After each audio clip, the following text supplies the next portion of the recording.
Here we go, ladies and gentlemen. In order to be successful for today's instruction, you need your focus and your study guide out. We're going to fill out a bunch of things. So before you complain to me, Miss Bennett isn't on it. I know. Just breathe. Okay, so the first thing we're talking about today is this whole unit is called Cognition. It is not a tough unit. It's actually pretty easy, pretty straightforward, which is why we had a off-topic discussion today. So thinking, I know it's not in your focus or study guide. Breathe for a moment, you'll live. It's mental activity that goes on in the brain when a person is organizing or attempting to understand information and communicating with others. You may be surprised to hear this, but some people think better than others. Some people think in a much more logical manner. Some people think in a much more creative way. Raise your hand if you're a logical person. Yeah. Raise your hand if you're a creative person. There you go. Okay. So there's no better or worse. I mean, there's obviously good things that come from being a logical person. My husband is super logical, which I am #blessed for because I don't understand finance. So he's good at that stuff. Okay. I have no creative bone in my body, but I'm a doer, so I get things done. So everyone's thinking is just, I've never done that before. That was cool. How exciting. Okay. So cognition is just thinking about thinking. And that's what we're going to be doing all week this week. So buckle up. What a ride. Ah. You said it was fine yesterday. It's fine. It's not like my most hated unit. What is your most I think we're past it. Let me look. What do you got, Bernstein? Do you have any more of the worksheets from yesterday? Yes, I I have. have cognition too, but I couldn't find. Because you were looking at 13, we're in 12, girl. Oh, that's not. I'm sorry. If you do it in front of the period, in front of the week. Okay, so mental sets, which are on both your focus and on your study guide. Mental images, by the way, it's on both your focus and your study guide. Are mental representations that stand for objects or events and have a picture-like quality. If I asked you what your bedroom looks like color, where the bed is, where your dresser is, bedside table, I assume you have one, right? Good. I don't. Oh, you're excited. Change it every day. You changed it all the time? Are you? You are not a furniture person. I don't think you move your room according to the feng shui. Yes, it doesn't really vibe off of you. Anyway, what I do want you to do, ladies and gentlemen, please listen to the instructions and then go ahead.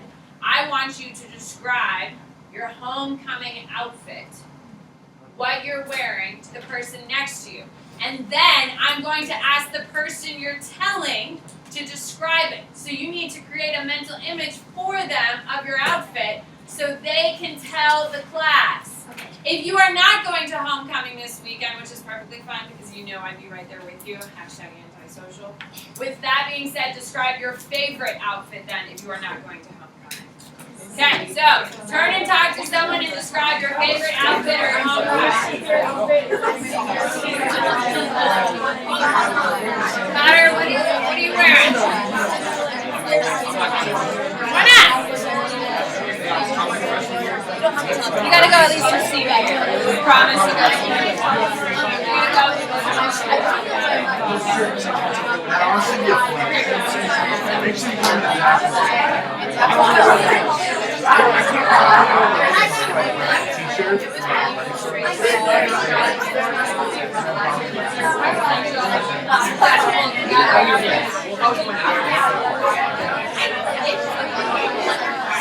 Raise jersey and jeans. Got it. 3, 2, 1. Maggie, what is Nathan's favorite outfit / or homecoming outfit? It didn't get to me because she talked all the time. That is so selfish. It's not just about you, Maggie. It's also about Nathan. I got you. Nathan, what is Maggie wearing since that's the only thing Maggie Alright. cared about? So basically, Maggie is wearing like this black kind of dress with like a lace. According to her, it's very fashionable. So you know, I'm not getting much of a mental image. it's kind of tank top like. That's what I Tank heard. top? Yeah, it's a dress with a lace. It's kind of tank top, like, and then That's she's not wearing nice. wedges. And then she's wearing I'm glad I got the slide-on wedges down. I'm shoes. glad I- Slide-on shoes to be comfortable afterwards. Yes, after picture, gotta get that height, and then after, just like, Okay, change it. okay. All right. Who talked to Rex? I need to know what Rex is wearing. I got you. All right, Catherine. What is Rex? What is his favorite outfit / homecoming? He's wearing a blue suit. That's all he said. That's a color tie. We asked! Is he just Rex's style and profile, baby. And we Big pimp. What kind of shoes is he wearing? He never said! I could see you just pulling up in the cowboy boots. Are you rocking the boots? Maybe, who knows? Do you have a nice pair of black ones? Or are you going to wear brown? What are you going to wear with the blue? I don't know yet. Just put that together. Rex, man, you're It'll running be out of Saturday time. afternoon. I'll see. You just have so many options at home, you don't have to worry about it pulling? No, that's the problem. Like, if it doesn't fit, I don't know what I'm gonna do. Maybe why you got a plan, I may Rex. go to Zach's house see if he has any extra suits. We were just talking about how I don't have one myself yet, so. Your dad can't help you out? Say no. My dad wears a 3XL, man. He ain't Yo, tell your dad to bust me up. Alright, here we go. I want to hear. What is Sophia wearing, Andy? She's wearing a black dress with snakeskin heels. Okay. Hair up or hair down? Okay. Alright. I want to know what Grace is wearing. She's wearing a red strappy dress that has a flat top, has a low back, and she has a huge chunky heels, and lots of gold jewelry. Very nice. I feel like I saw that. I really got a real visual image here. That was a good one. Alright. I want to know what Lauren's wearing. A blue skin-tight dress. Could she describe it that way? Yes. With a little bit of a V-neck sort of thing, Okay. and then some Crocs. Crocs. Yeah, I don't want to wear heels. Like for pictures, I'm like my feet won't be in it, so I'm just wearing Crocs. I get that. In sport As a mode. In sport woman, mode. I understand you fundamentally, but the fact that you just had to throw the Crocs in there is what I'm fascinated by. Are these new Crocs for the occasion, They're my or sister's Crocs. They have like the fuzz in them, That's comfy. Lauren? I need to see the finished outfit. Okay. Kind of drippy. I just need to see it. Kind of drippy. I need to really embrace this whole look because I'm down for it. Are you seeing it? I just need. I can just imagine her in these like amazing shoes and then Crocs, just walking into the dance like yes. All right. You even go. I don't even want to know. I don't ask questions. All right. I want to know what Corinne's wearing. She's wearing a green off-the-shoulder dress and black shoes. One side, one shoulder, or just like both off? Oh, very nice. Okay. And what color is it? Green? Green. Light or dark green? Very nice. Hair up or hair down? You did a terrible job educating my girl over here on your behalf there, Corinne. All right. Sounds pretty. You wearing heels? All right. What kind of heels? Black heels. Very nice. All right. So, mental images.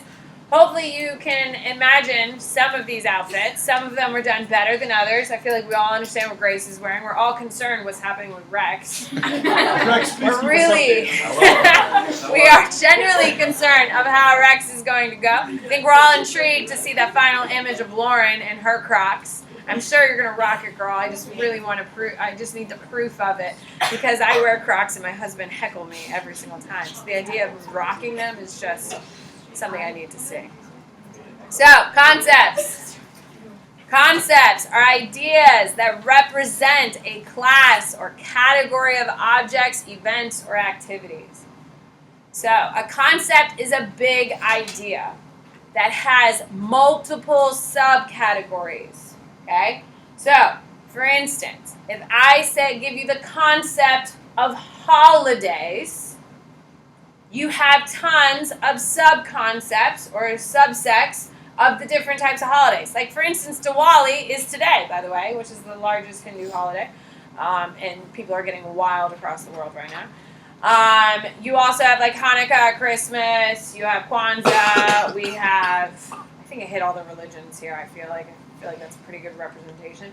Thanksgiving, which is my personal favorite. So a concept is a big idea of holidays, and then you have like your subsets. Okay, so I am going to challenge you. I want you to, with a concept of holiday, tell a different neighbor, not The sane person. You may have to get up.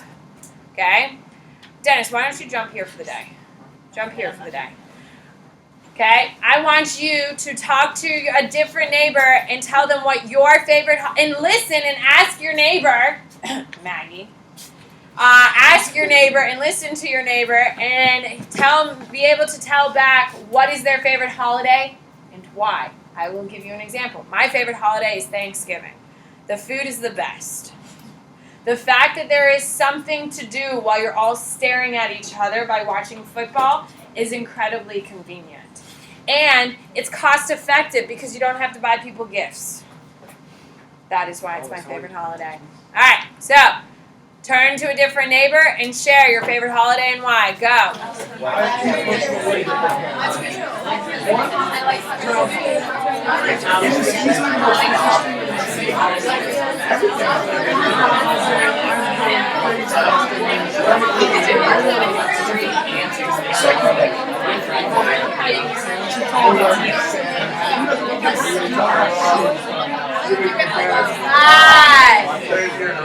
Actually, get their top two.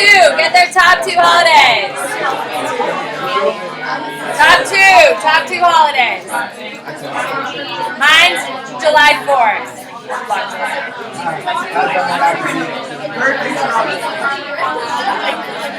Top two. 5, 4, 3, 2, 1.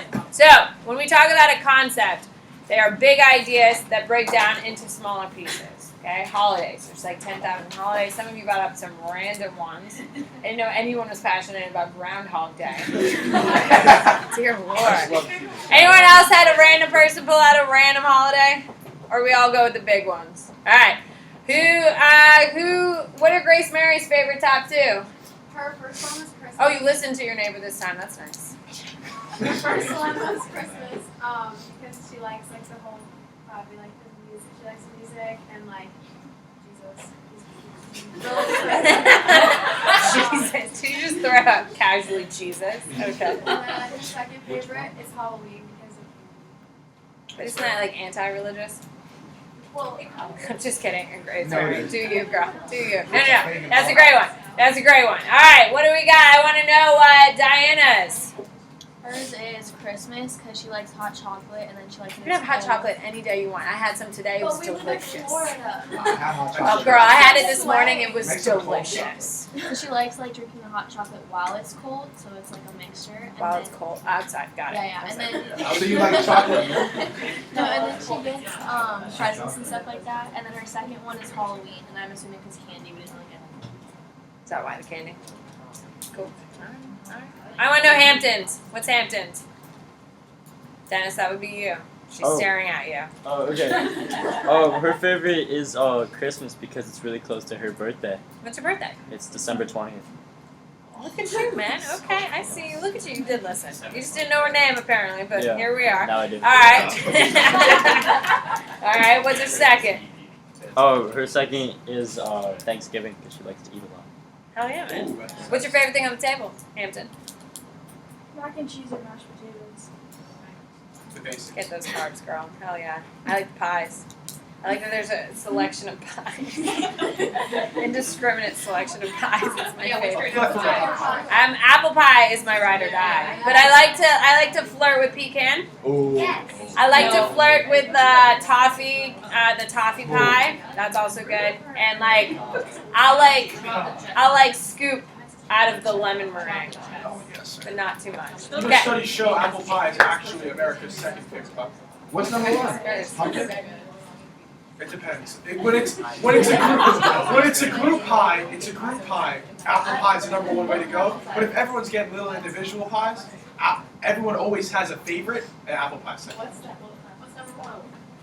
He can't answer the question. I don't know what number one is. You only care about the apple I pie. like blueberry. But apple pie is everyone's second. Apple pie is a classic. Okay, here we go. Alright, so ladies and gentlemen, when we're talking about concepts, you do not need, you're going to want to hear this is on the test. Okay, so concepts. Concepts are big ideas like we just talked about. I gave you a concept of holidays and you guys came up with your own favorite holidays that fall under this heading. Okay, so Just said that. Thank you for listening.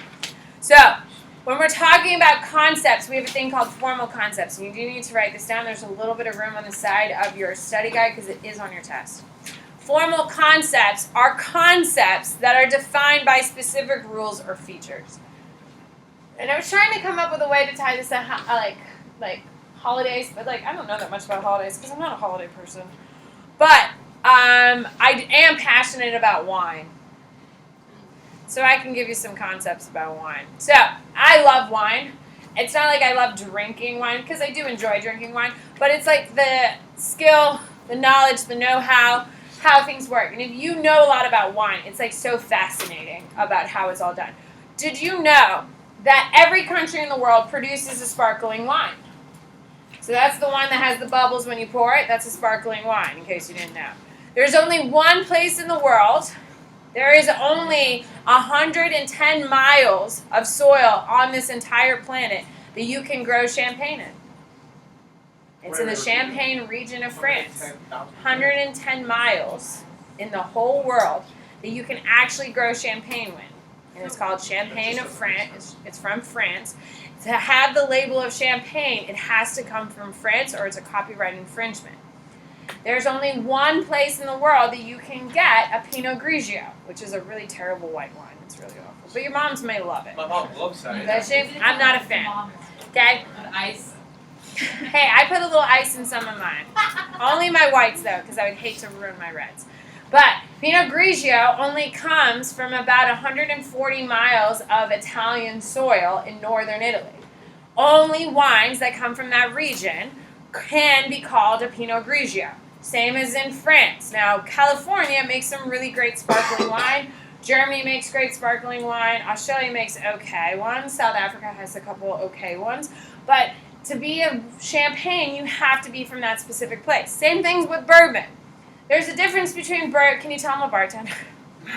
There's a difference between bourbon and whiskey. I just made that connection of how you really. I'm not an alcoholic. I was really. I'm a We paid. can't judge you. We I can't get judge. paid for this. There's a difference between whiskey and bourbon. Okay? And the difference is pretty much the location of where they were made. Whiskey can be made anywhere in the world. Right now, it's actually super popular, is Japanese whiskey. Apparently, Japan is making bomb whiskey, and I've tried a little bit of it. It's pretty good. I'm a bourbon girl. Bourbon, okay, can only be created in 3 states, 15 counties. Only bourbon, which is a whiskey, bourbon can only be made in those 3 states, 15 counties, because they're the ones who trademarked it. To be qualified as a bourbon, you have to have 40% corn-based, 60% wheat-based as the heart and soul of your white whiskey, which is then put into the barrels, which is then aged. This is lovely. Okay, It's which just is a then flex of aged. knowledge right It's now. just a lot. But with that being said, it can only happen in those one places. You could do the exact same thing in, say, Tennessee on the western half, and it has to be called a whiskey. It cannot be called a bourbon. You can do the exact same thing in Kansas, but it can't be called a bourbon because it's only controlled in those specific places. And they regulate it and they follow it. With that being said, bourbon is looking like it's going to disappear in the next 20 years because people now are drinking so much of it, and it takes 4 to 10 years to age. So we're running out of bourbon. Don't worry, the Bennetts are well stocked. I would hate for you to be concerned. We're going to make it. What states? It is Kentucky, it is Kentucky, it is Tennessee, and it is, no, it's not Louisiana. No. It's Kentucky is the big one, Tennessee, and then Louisville is where? Kentucky. There, yeah. Kentucky and Tennessee are your big ones, and then it has a little in Ohio. Not in Ohio. There's another state. I don't know. I'm not brushed up on my geography at the moment. No, Virginia can't do it. What? So would it be copyright infringement if you called your thing a bourbon, but it was classified as a whiskey? You can. It's completely, you cannot. It's against the law here in the United States to call it.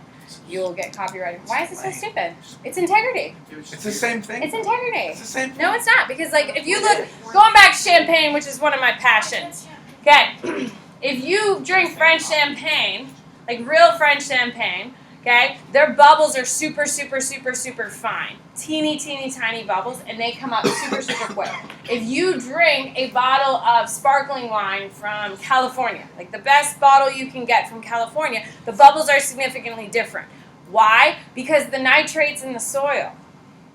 The nitrates in the soil in California have higher amounts of nitrates, which make the bubbles smaller in French champagne, while the nitrates in California are less, which make the bubbles bigger. There is definitions in the grains. If you make a bourbon, you can only get corn from 6 states in order to grow your bourbon, in order to harvest your bourbon. That's a formal concept. Those very strict rules of only growing 110 miles in France or 140 miles in Italy, and that regulates what can be grown and what is called, is a formal concept. And you have certain rules that formulate. I didn't know how else to explain except tying it to alcohol. Wait, Please don't judge too harshly. Dennis. isn't like all the, where you were just talking about the reason that like wine tasters can like taste a specific wine and tell you like what field it's from, what year it was? So, I will tell you, on Tuesday I worked, which is why I have these really pretty flowers over here. I went to work, and I met the master sommelier. She is one of 4 women in the world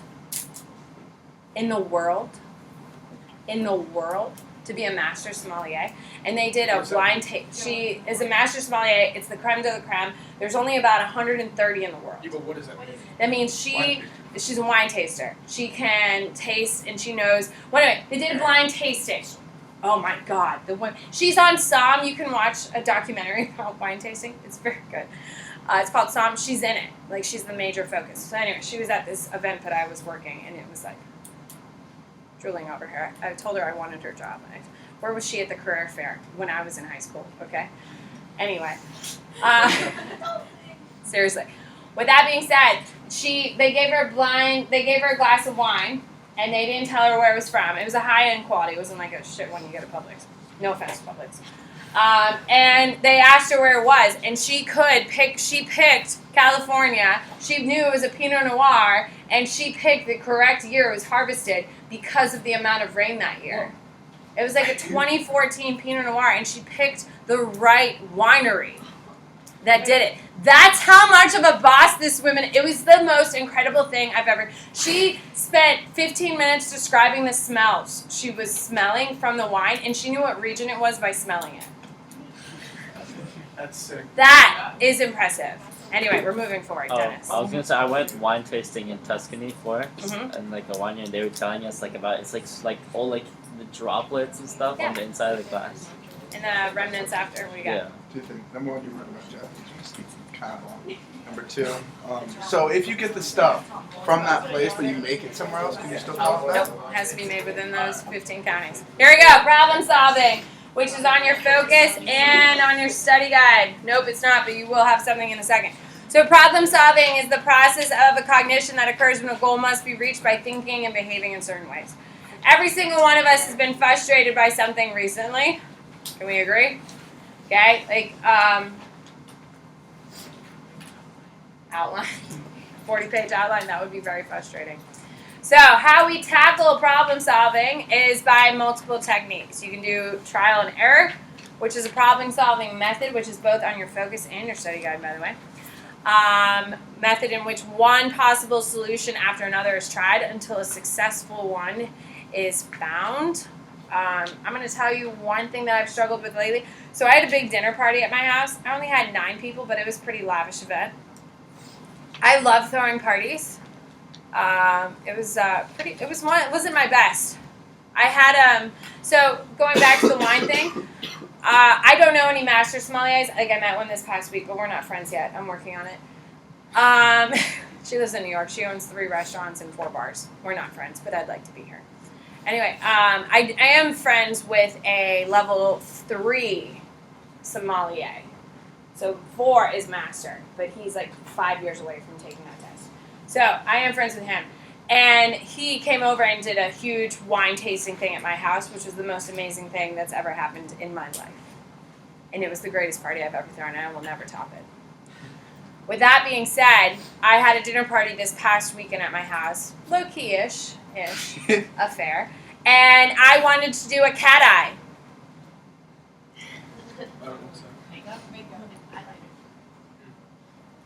I wanted it so bad. It's for the men in the room, all the ladies in the room know. It's when you have like a really heavy eyeliner and then it kind of tips out to the side. Yeah. Oh no. Yeah, no. Oh no, all the girls are like, yeah, this went terrible. Girl, yes! Ladies, it went so poorly. Now believe me, I had eight people show up for my dinner party that I was hosting. That I did. I made all the food, prepped everything. I even made specialty cocktails, and it was a pretty lavish event. And I'm in the bathroom getting dressed, putting on my makeup, and with like 10 minutes to go, I'm like, oh, I'm gonna do a cat eye. Let me tell you, I was late to my own dinner party because I smudged it so bad, it looked like I got punched in the face. Like. It got everywhere. It was so bad, I had to take off all my makeup. Like, how many times have you really had to start from scratch? Like, just wipe it off. A couple, but not like, maybe 10 minutes before your dinner party? That's us. It done. And so, like, I can't say I solved it because I'll just never attempt it again. Like, ever again. I won't do it. I've even bought, because I've tried it before and it failed. And I bought the little print, you know, the little cheap ones. You know how you can get the. It looked terrible. Those, I don't think those are stupid.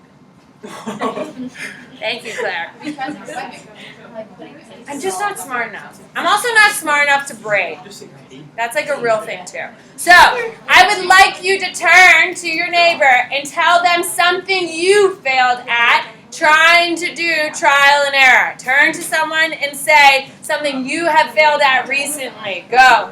What do you got, Miles?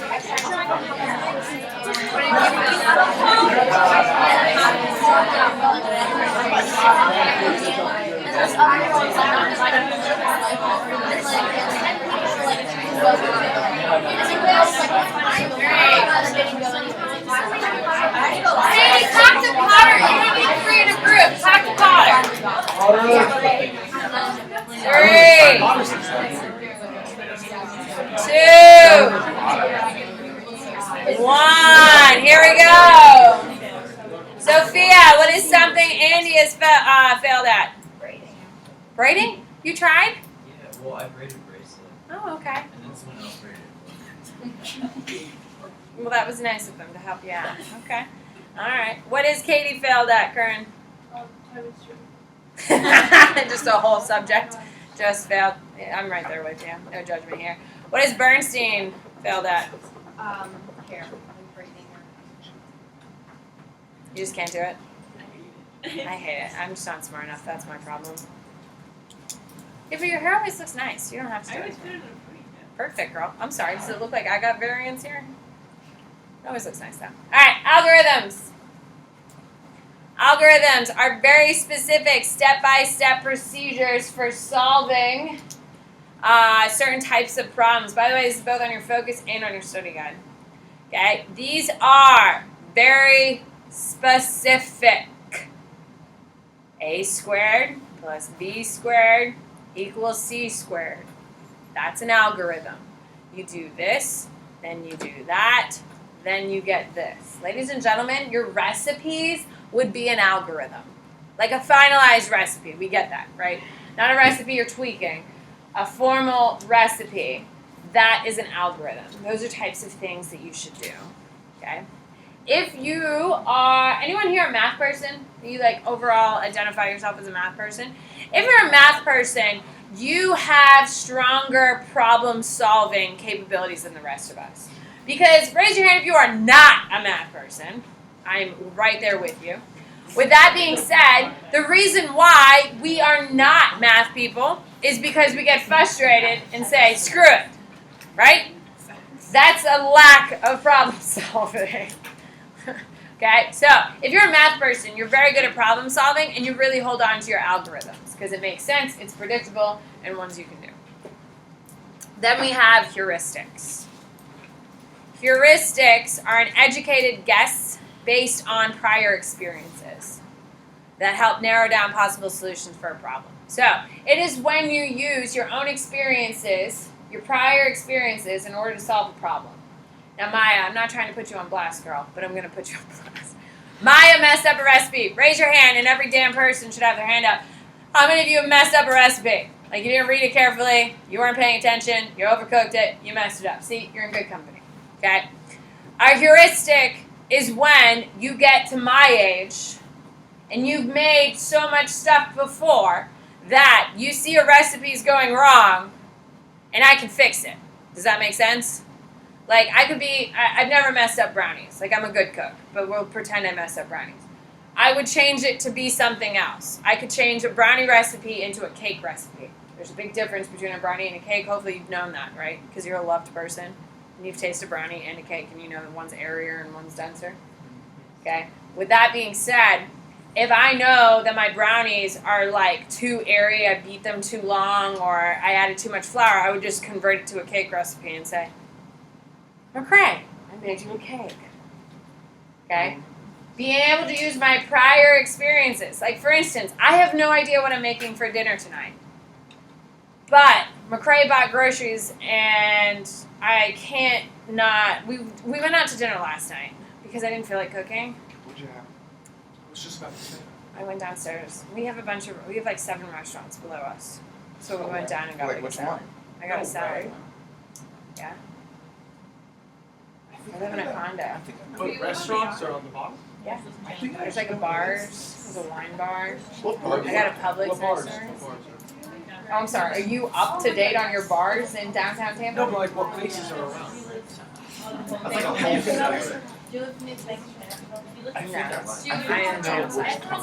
Anyway, moving forward. A heuristic is when you're able to use your prior knowledge to solve something. Okay? So, for instance, what? I was saying that like voter registration is combined with that.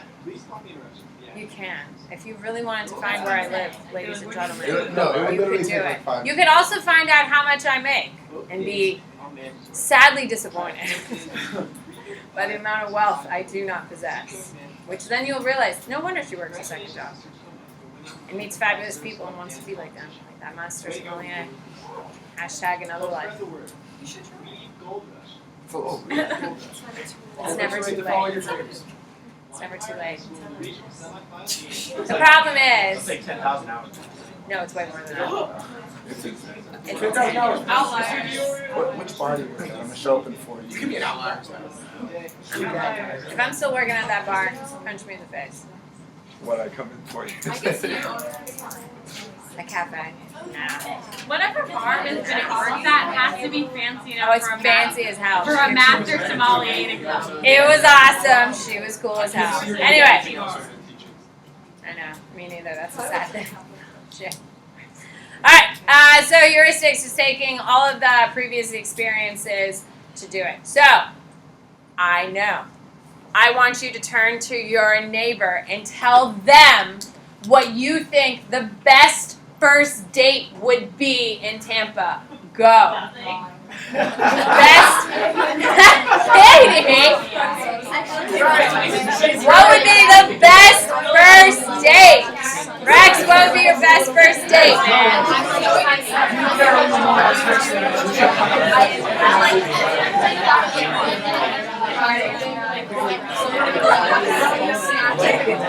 Five, 4, 3, 2,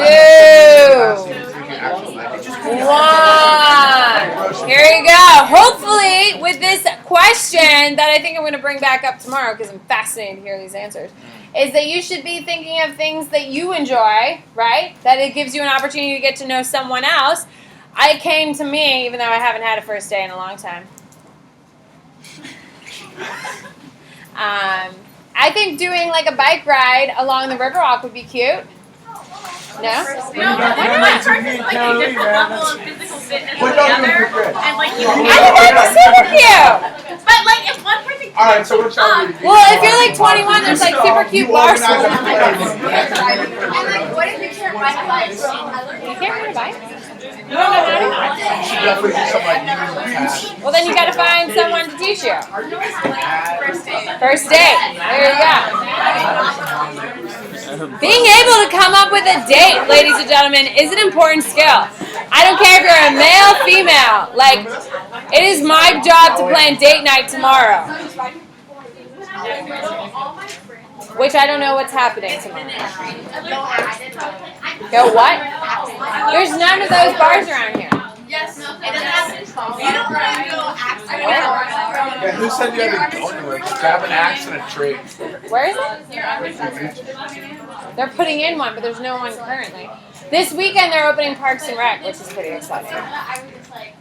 It's I guess I'm so glad I'm recording this lecture, which is all alcohol, it sounds like. Jesus.